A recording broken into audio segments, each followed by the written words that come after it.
অনামিকা চাওক আমি জালুকবাৰীৰ পৰা সেই পৰিৱেশটো দেখুৱাই গৈছো আজিৰ দিনটোত যেহেতু বিশ্ববৰেণ্য এগৰাকী শিল্পী চতুৰ্দশ সংখ্যক মৃত্যুবাৰ্ষিকী গতিকে কিছু সময় পিছতে ইয়াত মুখ্যমন্ত্ৰীগৰাকী আহিব সাংস্কৃতিক পৰিক্ৰমা বিভাগৰ মন্ত্ৰী বিমল বৰা আহিব আৰু তেখেতসকলে শ্ৰদ্ধাঞ্জলি জ্ঞাপন কৰিব আৰু এই মুহূৰ্তত যিটো পৰিৱেশ সেয়া পৰিৱেশ আমি দেখুৱাই গৈছো এনেকুৱা ধৰণে এই যিসকল শিল্পী সেই শিল্পীসকল সাজু হৈছে কিছু সময় পিছতে ইয়াত মুখ্যমন্ত্ৰীগৰাকী আহি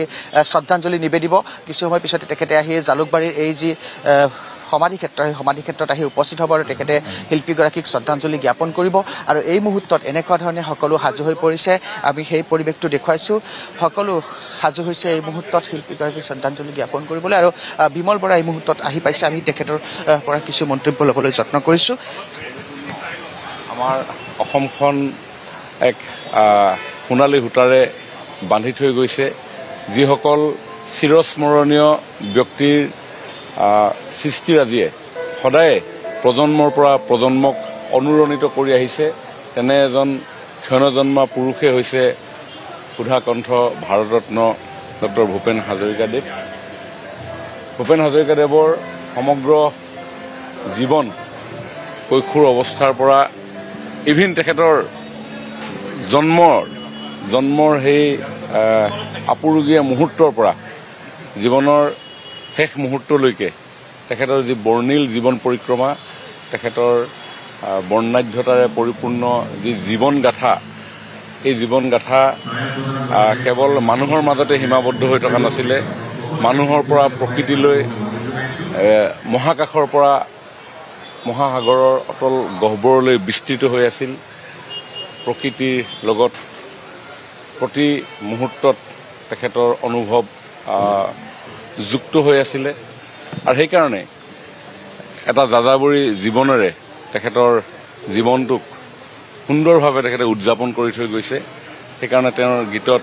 ভলগাৰ পাৰৰ কথা পাওঁ মিছিছিপিৰ কথাও পাওঁ আমাৰ বুঢ়া লুইতৰ কথাও পাওঁ অসমত বসবাস কৰা বিভিন্ন জাতি জনগোষ্ঠীৰ স্বকীয় বৈশিষ্ট্যতাই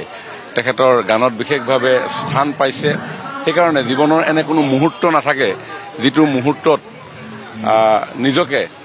নিজকে উজ্জীৱিত কৰিবৰ কাৰণে ভূপেনদাৰ এটা গান বিচাৰি নাপাওঁ প্ৰতিটো গানতে প্ৰতি মুহূৰ্তত অনুভৱ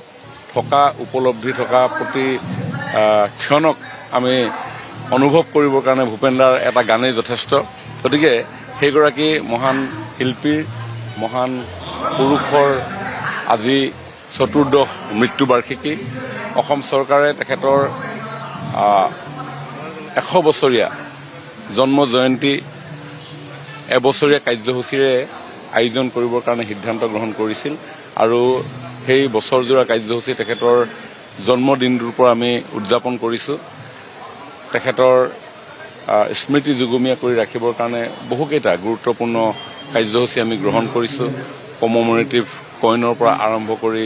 উৰাজাহাজেৰে বিশ্ব পৰিভ্ৰমণ কৰা বিশ্ব নাগৰিক ভূপেন হাজৰিকাদেৱক আৰু বিশ্ববাসীৰ মাজলৈ পৰিচয় কৰাই দিয়াৰ উদ্দেশ্যেৰে আমি ডিব্ৰুগড়ৰ বিমান কোঠটো তেখেতৰ নামত উৎসৰ্গা কৰাৰ সিদ্ধান্ত গ্ৰহণ কৰিছোঁ ঠিক তেনেধৰণে নৱ প্ৰজন্মৰ মাজত যাতে ভূপেনদাৰ সৃষ্টিৰাজিয়ে প্ৰতি মুহূৰ্তত অনুৰণিত কৰি থাকিব পাৰে তেওঁৰ সৃষ্টিৰাজিক জানিব পাৰে তেওঁৰ সৃষ্টিৰাজিক বুজিব পাৰে তেওঁৰ সৃষ্টিৰাজিক লৈ গৱেষক ছাত্ৰ ছাত্ৰীসকলে গৱেষণা কৰিব পাৰে আৰু এই যি স্থানত আমি উপস্থিত আছো এই মহান শিক্ষানুষ্ঠান স্থাপনৰ সময়ত লুইতৰ পাৰত তেতিয়াই তেওঁ গাইছিল জিলিকাব লুইতৰে পাৰ গতিকে ভূপেনদাৰ সেই আশা ভূপেনদাৰ সেই সপোনবিলাক পূৰ্ণ কৰিবৰ কাৰণে যেন আমাৰ নৱপ্ৰজন্ম আগবাঢ়ি আহে আৰু তাৰে পৰিপ্ৰেক্ষিতত আজি সমগ্ৰ অসমত আমাৰ এটা কাৰ্যসূচী আমি গ্ৰহণ কৰিছিলোঁ প্ৰতিখন জিলা সদৰত 27টা সমজিলা সদৰত আমি 5,000 আমাৰ ছাত্ৰ ছাত্ৰী গান ভাল পোৱা লোক স্থানীয় ৰাইজ জনসাধাৰণ সকলোকে লৈ একেটা স্বৰতে ভূপেনদাৰ মানুহৰ প্ৰতি যি প্ৰেম মানুহৰ প্ৰতি থকা যি ভাল পোৱা মানুহৰ আৰ্তজনৰ প্ৰতি থকা তেওঁৰ যি সহৃদয়তা সেই কথাখিনিক যাতে বাংময় কৰি তুলিব পাৰি তাৰ কাৰণে আমি একেলগে গাম অলপ দেৰিৰ পিছত মানুহে মানুহৰ বাবে যদিহে অকণো নাভাবে ভাবিব কোনেনো কোৱা সমনীয়া দুৰ্বল মানুহে যদি জীৱনৰ কোবাল নদীত পাৰ হয় তোমাৰে হাঁহত তুমি হেৰুৱাবা নেকি তেনেধৰণৰ এটা পৰিৱেশ নিৰ্মাণ কৰিবৰ কাৰণে আজি আমি সকলো সমবেত হৈছোঁ। আজি সমন্বয় তীৰ্থত আনুষ্ঠানিকভাৱে খন্তেক সময়ৰ পিছত মাননীয় মুখ্যমন্ত্ৰী ডক্টৰ হিমন্ত বিশ্ব শৰ্মা ডাঙৰীয়াই তেখেতৰ প্ৰতি শ্ৰদ্ধাঞ্জলি নিবেদন কৰি আজিৰ এই কাৰ্যসূচীৰ শুভাৰম্ভণি কৰিব আৰু তাৰ পিছতে পৰ্যায়ক্ৰমে সমগ্ৰ অসমত বিভিন্ন সময়ত গোটেই দিনজুৰি ভূপেন্দাৰ এই অমৰ সৃষ্টি মানুষেৰ জন্য এই গীত আমি একেলগে পৰিবেশন কৰিম। নিশ্চিতভাৱে আছিল মন্ত্ৰী বিমল বৰা। এই মুহূৰ্তত মন্ত্ৰীগৰাকী আহিছে আৰু কিছু সময় পিছতে মুখ্যমন্ত্ৰীগৰাকীও আহি ইয়াত উপস্থিত হ'ব জালুকবাৰী সমন্বয় ক্ষেত্ৰত আৰু সকলোৱে মিলি এনেকুৱা ধৰণে এইগৰাকী বিশ্ববৰেণ্য বিশ্ববিশ্ৰুত শিল্পীক শ্ৰদ্ধাঞ্জলি জ্ঞাপন কৰিব আৰু তাৰ নিমিত্তে এই মুহূৰ্তত এনেকুৱা ধৰণে সকলোবিলাকে সাজু হোৱা দেখিবলৈ পোৱা গৈছে। সকলো শিল্পী এনেকুৱা ধৰণে সাজু হৈছে, হাতত এপাহি গোলাপ লৈ এইগৰাকী বিশ্ববৰেণ্য শিল্পীক, যিগৰাকী শিল্পীয়ে দেশৰ বাবে দহৰ বাবে গান গাইছিল, যিগৰাকী শিল্পীৰ বিশ্বযাত্ৰাক লৈ প্ৰত্যেকটো মুহূৰ্তত জাতিটো গৌৰৱান্বিত, যিগৰাকী শিল্পীয়ে গানৰ জৰিয়তে বহুখিনি কথাই লিখি থৈ গৈছিল, গানৰ জৰিয়তে সুৰৰ জৰিয়তে বহুখিনি দেখাই তেওঁ বা জাতিটোৰ বহুখিনি কথা তেখেতে কৈ গৈছিলে আৰু সেইগৰাকী শিল্পীৰ এই চতুৰ্থ মৃত্যুবাৰ্ষিকীত এনেকুৱা ধৰণে ৰাজ্য চৰকাৰে এক পদক্ষেপ গ্ৰহণ কৰিছে। ৰাজ্যৰ বিভিন্ন জিলা সদৰত এনেকুৱা ধৰণে ৰাজহুৱা শ্ৰদ্ধাঞ্জলি অনুষ্ঠান আয়োজন কৰা হৈছে। সমান্তৰালকৈ জালুকবাৰীৰ এই যি সমন্বয় ক্ষেত্ৰ, সেই সমন্বয় ক্ষেত্ৰতো সমাধি ক্ষেত্ৰতো এনেকুৱা ধৰণে কেন্দ্ৰীয়ভাৱে শ্ৰদ্ধাঞ্জলি অনুষ্ঠান আয়োজন কৰা দেখিবলৈ পোৱা গৈছে আৰু কিছু সময়ৰ পিছতে ইয়াত যিহেতু মুখ্যমন্ত্ৰীগৰাকী আহি উপস্থিত হ'ব, মুখ্যমন্ত্ৰীগৰাকী আহি উপস্থিত হৈ ইয়াত শিল্পীগৰাকীক শ্ৰদ্ধাঞ্জলি নিবেদিব আৰু এনেকুৱা ধৰণে এতিয়া এইগৰাকী বিশ্ববৰেণ্য বিশ্ববিশ্ৰুত শিল্পীৰ চতুৰ্থ মৃত্যুবাৰ্ষিকীত শ্ৰদ্ধাঞ্জলি জ্ঞাপন কৰিবৰ বাবে সকলো শিল্পী সমান্তৰালকৈ সকলোৱে সাজু হৈ পৰা দেখিবলৈ পোৱা গৈছে আৰু এনেকুৱা ধৰণে কেন্দ্ৰীয়ভাৱে এই যি জালুকবাৰী সমন্বয় ক্ষেত্ৰ, সেই সমন্বয় ক্ষেত্ৰত শিল্পীগৰাকীৰ চতুৰ্থ মৃত্যুবাৰ্ষিকীৰ ৰাজহুৱা শ্ৰদ্ধাঞ্জলি অনুষ্ঠান আয়োজন কৰা হৈছে। অনামিকা, যেহেতুকে মিতুল আপুনি সামগ্ৰিক পৰিৱেশ দেখুৱাই গৈছে, এই মুহূৰ্তত যিসকল বিশিষ্ট ব্যক্তি তাত উপস্থিত হৈছে সেই বিশিষ্ট ব্যক্তিসকলৰ খুব সম্ভৱ যদি মন্তব্য ল'ব পাৰে আপুনি ল'ব পাৰে। মিতুল, আপুনি যেহেতুকে সামগ্ৰিক পৰিৱেশ ইতিমধ্যে দেখুৱাই গৈছে, যথেষ্ট সংখ্যক গুণমুগ্ধ ইতিমধ্যে আহি ভিৰ কৰিছে, বিশিষ্ট ব্যক্তিসকলেও ইতিমধ্যে আহিছে বুলি জানিব পৰা গৈছে। আপুনি যেহেতুকে মন্ত্ৰী বিমল বৰাও আহিছে, তেখেতৰ মন্তব্য আমাৰ দৰ্শকসকলক শুনালে। বিশিষ্ট ব্যক্তিসকলৰ যদি মন্তব্য ল'ব পাৰে তেতিয়াহ'লে এই মুহূৰ্তত ল'ব পাৰে। মিতুল,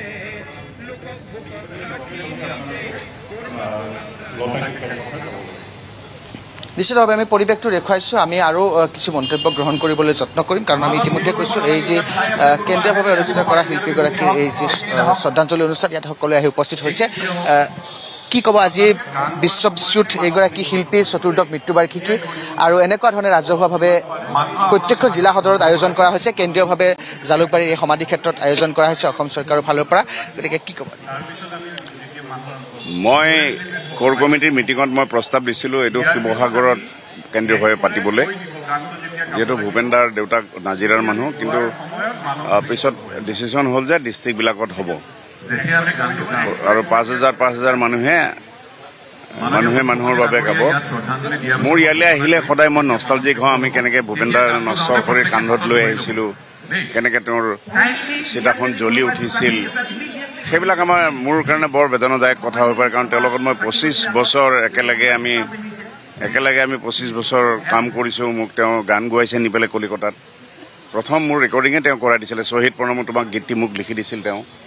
এইবিলাক বৰ মধুৰ স্মৃতি আৰু মোৰ শিল্পী জীৱনৰ উত্থানত তেখেতৰ সেইটো এটা প্ৰথম খোজ তেওঁৱে আগবঢ়াই দিছিলে, বৰ মধুৰ স্মৃতি। ইয়ালৈ আহিলে সেইবিলাক কথা মনত পৰে আৰু মই ধন্যবাদ জনাইছোঁ চৰকাৰকো ইমান ধুনীয়াকৈ আয়োজন কৰাৰ বাবে।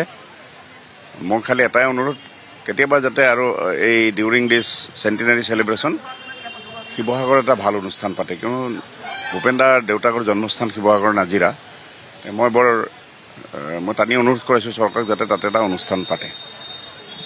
আজি যিহেতু শিল্পীগৰাকী চতুৰ্থ মৃত্যুবাৰ্ষিকী, গতিকে আপুনিও সেই কথা উল্লেখ কৰিছে যে আপোনাৰ জীৱনৰ উত্থানতো বহুখিনি তেখেতৰ অংশীদাৰ আছে, গতিকে আজিৰ দিনটোত যদি তেখেতৰ এটা প্ৰিয় গানেৰে শ্ৰদ্ধাঞ্জলি জ্ঞাপন কৰে।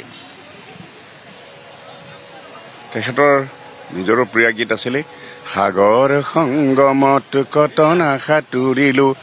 তথাপিতো হোৱা নাই ক্লান্ত, তথাপি মনৰ মোৰ প্ৰশান্ত সাগৰৰ উৰ্মিমালায় শান্ত সাগৰ সংগম থেংক ইউ নিশ্চিতভাৱে এনেকুৱা ধৰণে আচলতে সকলো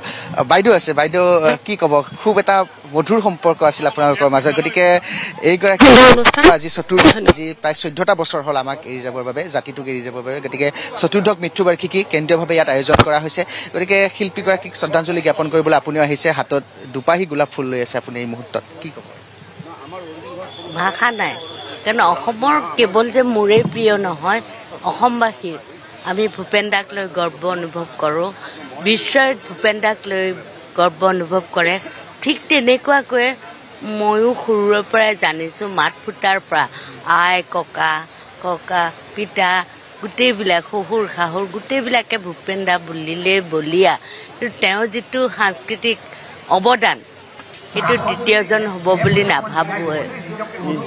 ধন্যবাদ এইকাৰণে স্মৰণ কৰিবলৈ পালে নিজে সুখী হওঁ থেংক ইউ